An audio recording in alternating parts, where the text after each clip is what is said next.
सुनिए आज की कहानी जिसका शीर्षक है साथ, जो एक ऐसी प्रेम कहानी है जो आजादी और सामाजिक बंधनों के बीच जूझती है। यह कहानी दो दिलों की है जो प्यार में डूबे हैं लेकिन समाज की नजरों और अपने भीतर की असुरक्षाओं से टकराते हैं। क्या उनका प्यार इन बाधाओं को पार कर पाएगा या आजादी की ये राह खुद एक नई कैद बन जाएगी? आइए इस रोमांचक और भावनात्मक सफर में गोता लगाएं। कानपुर की संकरी गलियों में, जहां पुरानी हवेलियों की दीवारें इतिहास की कहानियां सुनाती थी, एक छोटा सा फ्लैट था। यह फ्लैट रिया और आदित्य का आशियाना था। दोनों ने अपने परिवारों की रूढ़ियों से भागकर यहाँ पनाह ली थी। रिया एक तेज तर्रार पत्रकार, जिसकी आंखों में सपने और होठों पर मुस्कान हमेशा रहती थी।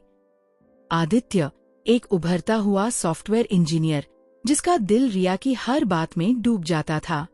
दोनों ने शादी की परंपराओं को ठुकराकर एक साथ रहने का फैसला किया था।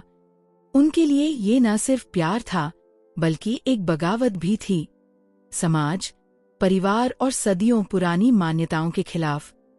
उनका फ्लैट छोटा था लेकिन प्यार से भरा हुआ। सुबह की कॉफी की खुशबू, रात की लंबी बातें और एक दूसरे के लिए बेतहाशा जुनून, ये उनकी दुनिया थी। रिया को आदित्य की बेतरतीब आदतें प्यारी लगती थीं, जैसे किताबें इधर उधर बिखरी रहना या बिना प्लान किए रात को ड्राइव पर निकल पड़ना। आदित्य को रिया की हंसी में सुकून मिलता था, जैसे वह दुनिया की सारी परेशानियों का जवाब हो। उनके बीच का रिश्ता आजाद था, कोई बंधन नहीं, कोई वादा नहीं, सिर्फ प्यार। लेकिन यह आजादी उतनी आसान नहीं थी। कानपुर जैसे शहर में, जहां हर गली में नजरें और कान खुले रहते हैं, उनकी कहानी जल्दी ही लोगों की जुबान पर चढ़ने लगी। पड़ोस की आंटियां, जिनका काम ही गपशप करना था, फुसफुसाने लगीं। देखा, वो दोनों बिना शादी के साथ रहते हैं, कैसी बेशर्मी है। रिया और आदित्य इन बातों को नजरअंदाज करते, लेकिन कहीं न कहीं ये बातें उनके मन को छूने लगीं। एक दिन रिया के घर से फोन आया। उसकी माँ, शांति देवी, की आवाज में गुस्सा और दुख दोनों थे। रिया, ये क्या सुन रही हूँ? तुम किसी लड़के के साथ रह रही हो, बिना शादी के? ये हमारे खानदान की इज्जत का सवाल है। रिया ने फोन रख दिया, लेकिन उसका दिल भारी हो गया। उसने आदित्य को कुछ नहीं बताया, लेकिन आदित्य ने उसकी चुप्पी को पढ़ लिया। उस रात जब दोनों बिस्तर पर थे, आदित्य ने रिया को बाहों में लिया और पूछा, क्या हुआ रिया? कुछ तो बता। रिया की आंखों में आंसू थे। माँ को पता चल गया, वो चाहती हैं कि मैं घर लौट आऊं। आदित्य ने उसे और कसकर गले लगाया। हमारा प्यार गलत नहीं है रिया, हम किसी को नुकसान नहीं पहुंचा रहे। लेकिन रिया के मन में एक डर पनपने लगा था। क्या उनका प्यार वाकई इतना मजबूत था कि समाज की हर बात को झेल सके? क्या उनकी आजादी एक दिन उनकी कमजोरी बन जाएगी? दिन बीतते गए और दबाव बढ़ता गया। आदित्य के परिवार को भी खबर लग चुकी थी। उसके पिता, एक रिटायर्ड स्कूल टीचर, ने साफ कह दिया, या तो शादी करो या इस रिश्ते को खत्म करो। आदित्य ने जवाब में बस इतना कहा, पापा, मैं रिया से प्यार करता हूँ।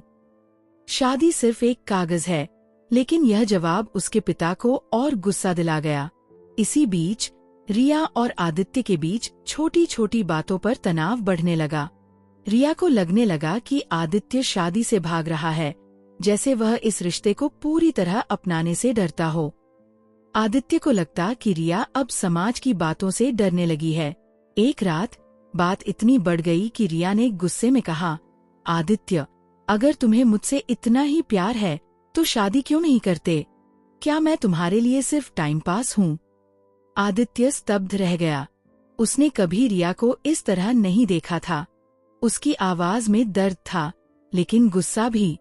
रिया, तुम्हें लगता है मैं तुम्हें धोखा दे रहा हूँ? मैंने तुम्हारे लिए अपने परिवार से लड़ाई की है, रिया ने जवाब दिया। तो क्या मैंने नहीं की? लेकिन आदित्य, ये समाज हमें कभी चैन से नहीं जीने देगा। उस रात दोनों अलग अलग कमरों में सोए। पहली बार उनके बीच इतनी दूरी आई थी। अगले दिन रिया ने अपने ऑफिस में एक स्टोरी पर काम शुरू किया, जिसमें वह एक ऐसी औरत की कहानी लिख रही थी जो अपने प्यार के लिए समाज से लड़ी थी। इस स्टोरी ने रिया को अपने रिश्ते पर फिर से सोचने पर मजबूर किया। क्या वह और आदित्य वाकई एक दूसरे के लिए बने थे? क्या उनका प्यार सिर्फ जुनून था, या उसमें वो गहराई थी जो हर तूफान को झेल सके? इसी बीच आदित्य को एक नई जॉब का ऑफर मिला। यह जॉब दिल्ली में थी और इसमें उसे विदेश जाने का मौका भी मिल सकता था।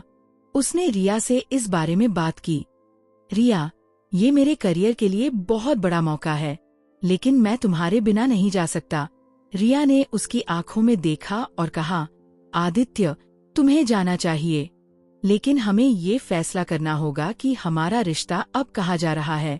दोनों ने एक लंबी बातचीत की।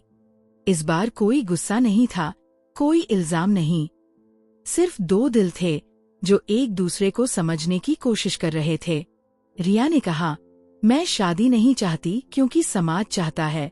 मैं चाहती हूँ कि हमारा रिश्ता हमारी मर्जी से हो। लेकिन आदित्य, मुझे ये भी डर लगता है कि अगर हम ऐसे ही रहे तो शायद एक दिन हम एक दूसरे को खो देंगे। आदित्य ने उसका हाथ थामा। रिया, मैं तुम्हें कभी नहीं खोना चाहता। अगर शादी तुम्हें सुकून देगी तो मैं इसके लिए तैयार हूँ, लेकिन अगर तुम चाहती हो कि हम ऐसे ही रहें तो मैं इसके लिए भी तैयार हूँ। बस तुम मेरे साथ रहो। उस रात दोनों ने एक दूसरे को फिर से गले लगाया। उनका प्यार अब पहले से ज्यादा गहरा था, क्योंकि अब उसमें सिर्फ जुनून नहीं, समझ भी थी। उन्होंने फैसला किया कि वे दिल्ली जाएंगे, एक नई शुरुआत करेंगे। शादी का सवाल अभी खुला था, लेकिन अब वह सवाल उनके प्यार को कमजोर नहीं कर रहा था। कानपुर की गलियों को छोड़कर रिया और आदित्य दिल्ली पहुंचे। वहां उनकी जिंदगी फिर से शुरू हुई। समाज की नजरें अब भी थीं, लेकिन अब वे उन नजरों को नजरअंदाज करना सीख चुके थे। रिया ने अपनी स्टोरी पूरी की, जो एक बेस्ट सेलर बन गई।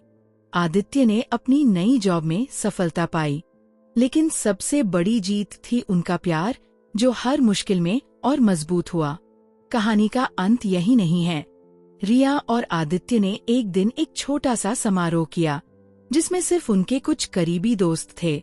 ये शादी नहीं थी, बल्कि उनके प्यार का जश्न था। उन्होंने एक दूसरे को वादा किया कि वे हमेशा एक दूसरे का साथ देंगे, चाहे दुनिया कुछ भी कहे। और हाँ, उस रात जब वे अपने नए फ्लैट की बालकनी में खड़े थे, रिया ने आदित्य से कहा, प्यार की असली आजादी ये नहीं कि हम दुनिया से भागें। असली आजादी ये है कि हम अपने दिल की सुने और फिर भी एक दूसरे का साथ न छोड़ें। आदित्य ने मुस्कुराकर उसकी बात का जवाब दिया, तो फिर हम हमेशा आजाद रहेंगे। यह कहानी हमें सिखाती है कि प्यार सिर्फ जुनून या बगावत नहीं है। ये एक ऐसा बंधन है जो तब और मजबूत होता है जब हम एक दूसरे को समझते हैं और हर मुश्किल में एक दूसरे का साथ देते हैं। क्या आप भी अपने प्यार को ऐसी ही ताकत दे सकते हैं? क्या आप भी ऐसी आजादी चुन सकते हैं जो न सिर्फ आपको बल्कि आपके रिश्ते को भी मजबूत करे? सोचिए, क्योंकि हर कहानी का असली मतलब वही है जो हम उससे सीखते हैं।